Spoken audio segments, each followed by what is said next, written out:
حضرت سلیمان علیہ السلام کو اللہ نے اختیار دیا کہ اے میرے پیغمبر، چاہے علم لے لو، چاہے حکومت لے لو، چاہے دولت لے لو، ان تین چیزوں میں سے ایک کو اختیار کرو۔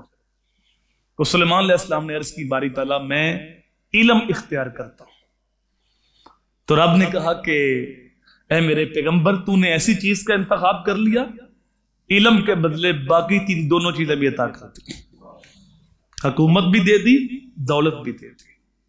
علماء نے اس بات پہ بحث کی کہ علم افضل ہے یا عمل افضل ہے، تو فرمایا علم عمل سے افضل ہے، اس لیے کہ جو عمل ہے وہ بندے کی صفت ہے اور جو علم ہے وہ رب کی صفت ہے، تو بندے کی صفت رب کی صفت سے بہتر نہیں ہو سکتی، اس لیے جو علم ہے وہ عمل سے افضل ہے۔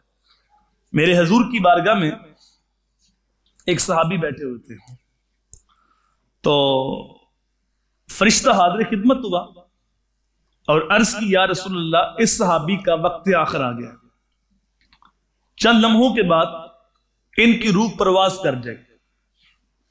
تو حضور صلی اللہ علیہ وآلہ وسلم نے ان کو بتا دیا کہ تیرا وقت آخران پہنچا ہے، اسرائیل علیہ السلام تشریف لانے والے ہیں۔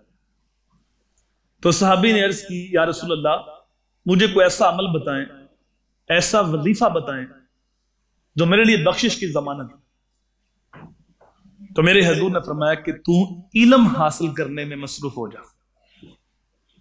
وہ علم سیکھنے لگ پڑے، تو تھوڑی دیر کے بعد ان کی روح پرواز کر دی۔ راوی کہتا ہے علم حاصل کرنے سے بہتر کوئی وظیفہ ہوتا، علم حاصل کرنے سے بہتر کوئی عبادت ہوتی تو اللہ کے رسول اس وقت وہ عطا فرماتے۔